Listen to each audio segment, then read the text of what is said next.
Okay, so I'm gonna start in three, two, one, and go.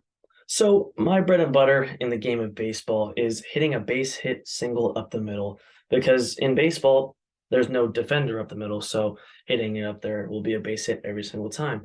But one time I was watching a baseball game a couple years back, and I saw a player hit a baseball right up the middle, and I was like, "Wow, that's awesome!" Because it's a hit, and I love seeing that because I do it. But I looked down and I looked back up again 10 seconds later, and the inning was over and it was cut to commercial break. And I wondered, how is this even possible? How is he out? And he was out because of a thing called the shift. So today, what I'm going to be talking about is the shift in baseball, what it is and why it was implemented, how it ruined many players' careers, and why it is actually now banned in baseball.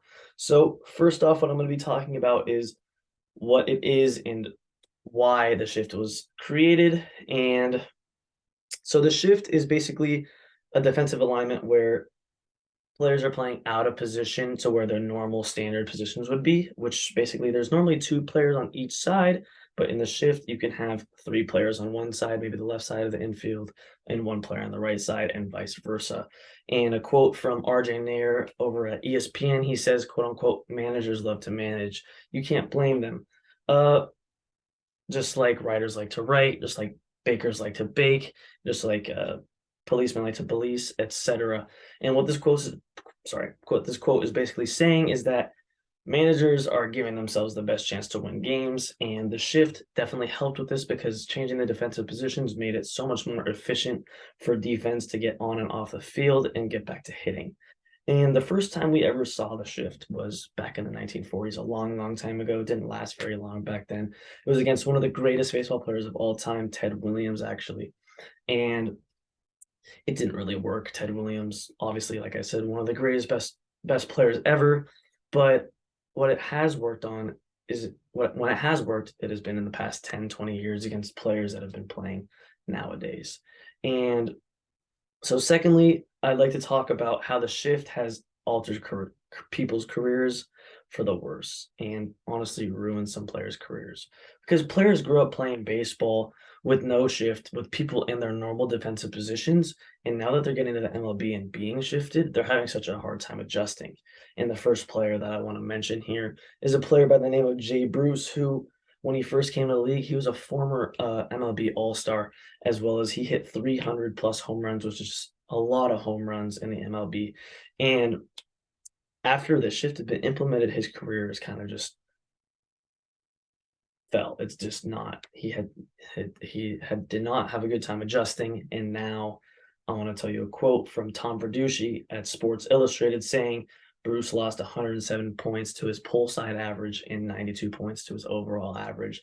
This is just saying that Bruce pretty much just lost 100 plus points to his overall average, and average is the amount of hits you get divided by the amount of at bats. And losing 100 points is like going from an A grade to like a C grade is the best way I can example it. He just kind of plummeted off the face of the earth. Unfortunately, he no longer is in baseball. Another example would be former All-Star Matt Carpenter, who he says that from the same article said that he grew up never facing the shift, and he was taught to hit the ball where the shift players now are, and he also had such a hard time adjusting that he's pretty much out of the league as well. So these are just two of the many examples of players that have been ruined by a shift. But MLB has seen this and seen all the negative effects, and they said, well, we're actually going to go ahead and ban the shift this year in 2023. So, lastly, what I'd like to talk to you about is how the MLB will actually be finally banning the shift in 2023.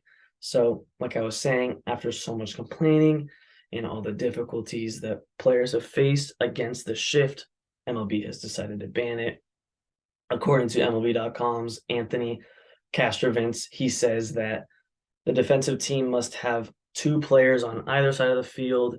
And breaking off the quote now basically means that you can't have three players on one side and one player on the other, which means that you can't do the defensive shifts that ruin so many players' careers nowadays. And this just feels like real baseball now. It feels like the authentic game that I knew and loved growing up.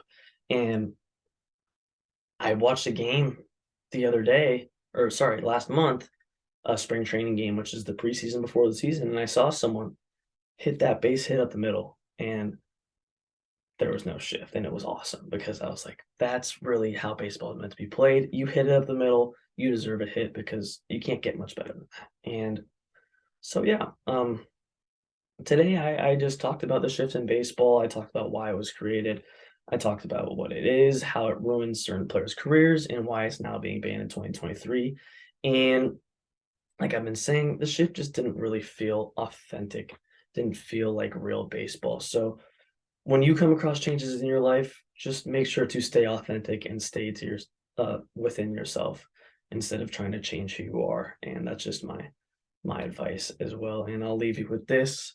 Um, Personally, I'm just so excited to watch baseball the way that it was meant to be played and meant to be watched. So yeah, thank you so much.